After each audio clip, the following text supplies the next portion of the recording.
Welcome, everyone. Good morning.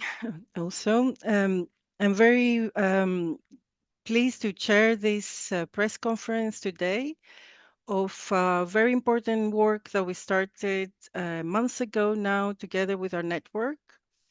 So I'm pleased to present what we call one-of-the-kind investigation that we did, where we looked at the levels of TFA, which is a breakdown, PFAS, also a substance of PFAS pesticides that they're used right now in agriculture.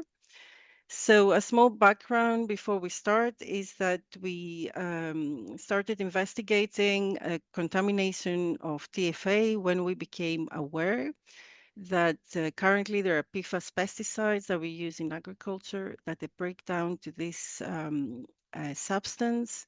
TFA is a ultra short PFAS just with 2 carbon atoms, but it's really, really persistent. It remains for thousands of years in the environment.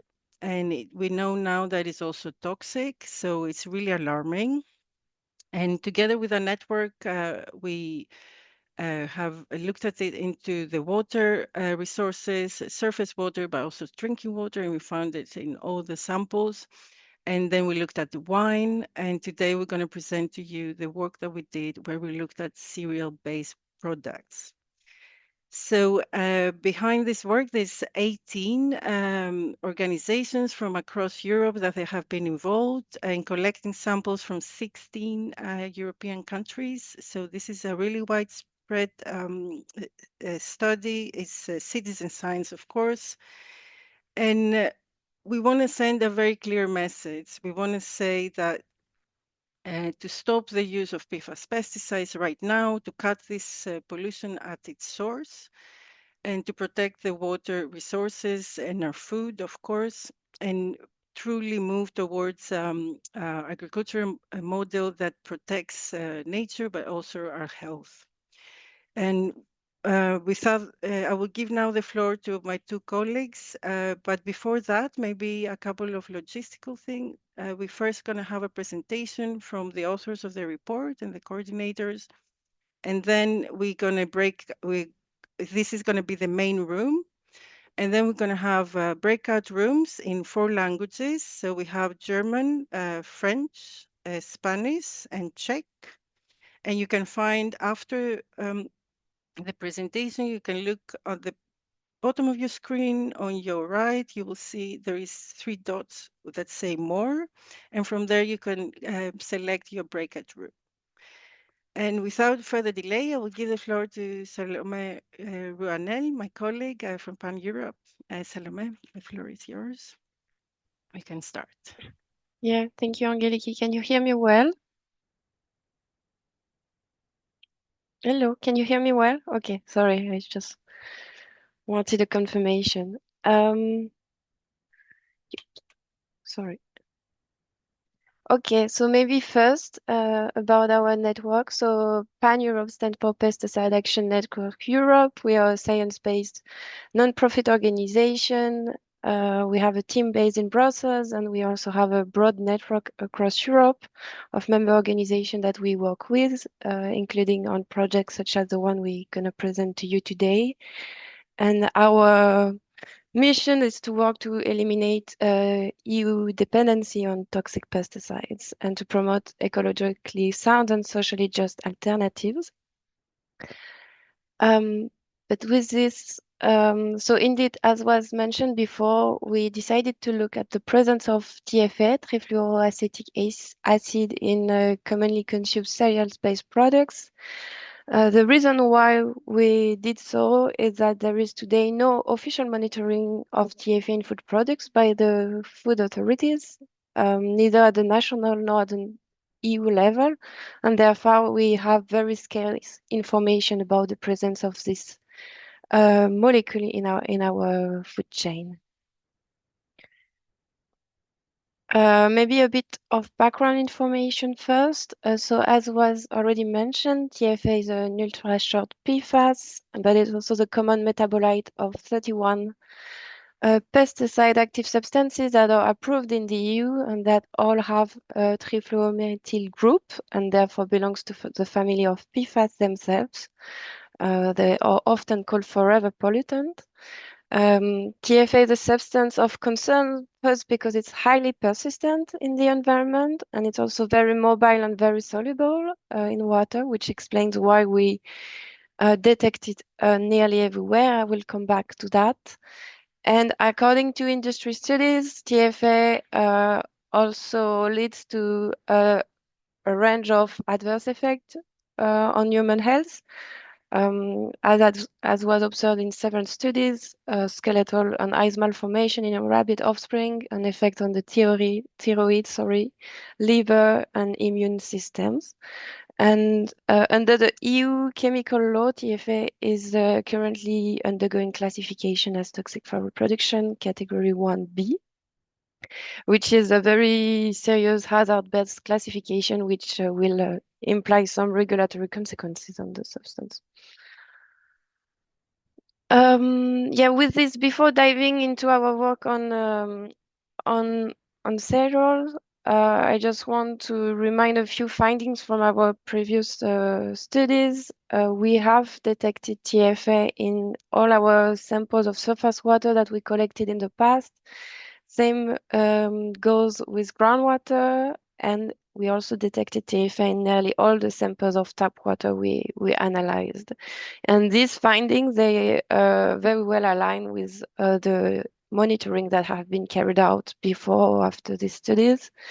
And maybe of concern as well, we detected TFA in natural mineral water, which are supposed to be pristine and cannot be treated, which show that TFA contamination is now very rooted in the water cycle, and that TFA also appears as a predominant PFAS in that context. Yeah, I also just want to remind some of you that wouldn't be aware that we already tested the first plant-based products a couple of months ago, which was wine. And this study was of particular interest because we had the possibility to historically investigate and track the TFA concentration over time. And the main finding was that TFA was not detected until 1988. And that from then, and specifically from 2010, we see an increase in the TFA concentration in wine to levels that are extremely concerning today and higher than the one in water. But with this, I think it's time to present to you the study that we have been carrying out over the recent months. This time we decided to focus on cereal-based products because also products that are consumed by the majority of citizens on a daily basis across Europe. We decided to focus on traditional and popular products, included wheat, oat, rye, or maize-based products. We had in total 66 samples, and we focused on conventional products that were purchased either in regular supermarkets or in bakeries. And I have also indicated the list of EU countries where the samples were purchased. Yeah. And now I will shortly give the floor to my colleague Pauline Ronet so that she can present to you the findings of the study. Hello, everyone. Can you hear me? Okay, great. So I'm going to present you a brief overview of the results. We collected 66 samples across 16 EU countries. We had an average TFA concentration of 78.9 microgram per kilo, and 54 out of the 66 samples which we tested, so 81.8%, contains TFA above the limit of quantification, which is 10 microgram per kilo. And the same percentage also contained TFA above the EU's default maximum residue limit, which coincides with this limit of quantification. So according to the regulation of maximum residue levels in food, This default value corresponds to products for which there is no maximum residue limit yet established, but it's also the limit of detection for pesticides that are toxic to reproduction or which are endocrine disruptors. So we will come back to this later on in the presentation.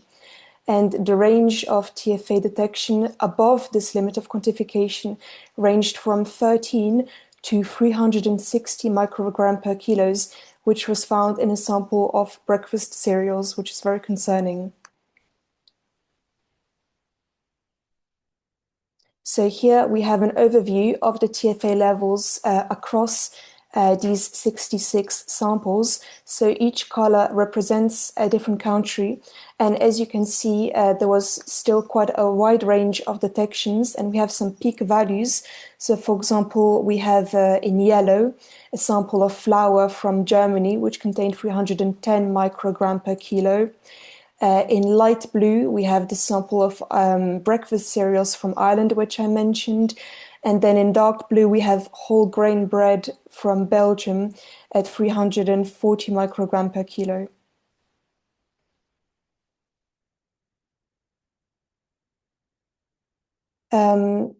So here are some peak values. We also had 210 microgram per kilo in a French baguette and 200 microgram per kilo in Swiss traditional bread.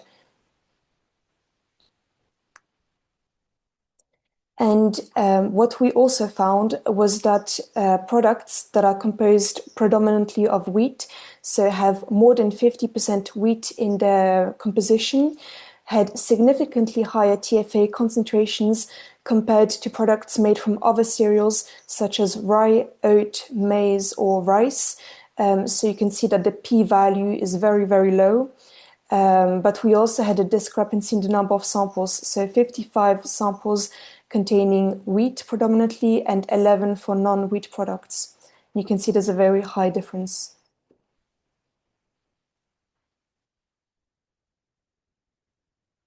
And what's even more concerning is that the average TFA level that we found in decontamination, so 78.9 microgram per kilo, is 107 times higher than the average TFA concentration in tap water in the study which we carried out last year and which my colleague Salome mentioned. And it's also 19.3 times higher than the highest detected level in tap water. So showing that food exposure is a very significant exposure pathway.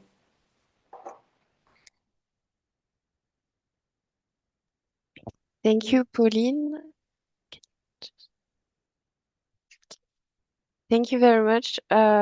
Just a few words about the highest contamination level found in wheat. So as you could see, we had predominantly wheat products, but still we looked for explanation of these higher contamination levels. And according to the analysis that we did of the pesticide national register, it seems like there is no difference in the use of PFAS pesticides on these products, on these crops.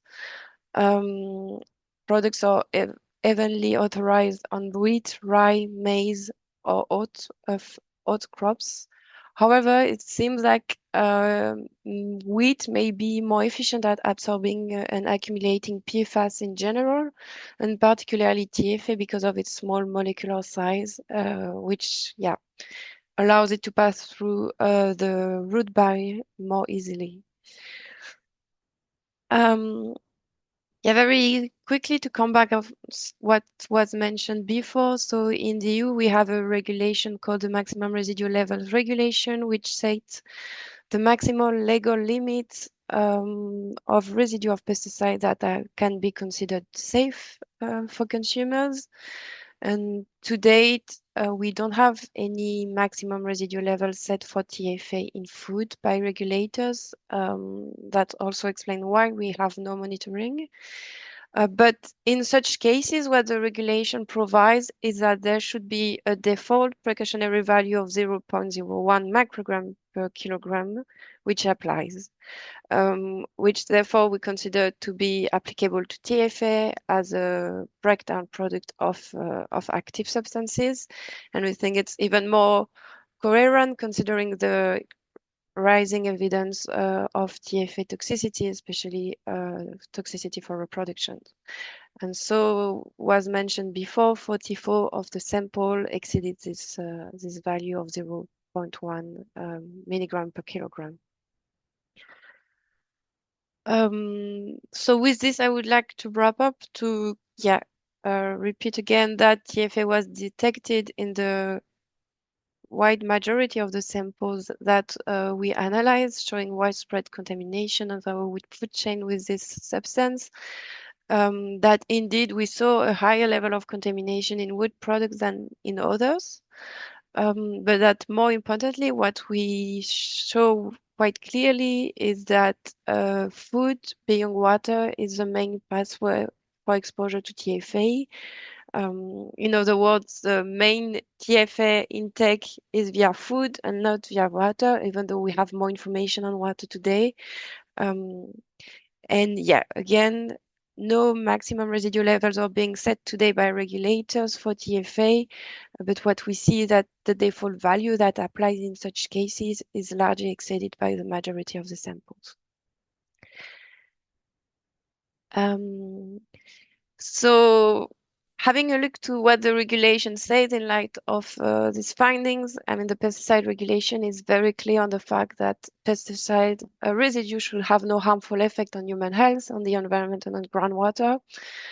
Because of its ongoing classification as toxic for reproduction, TFA is considered as toxicologically relevant, and this means that there is a legal limit of 0.1 microgram per liter that applies in groundwater, which is largely exceeded, but it also means that there should be that the substance should not be detected in food, and we consider that these legal requirements are largely breached by TFA, and that the PFAS pesticides should, as a result, be banned in the EU. And that would be the main message to end this this presentation. Thank you for your attention.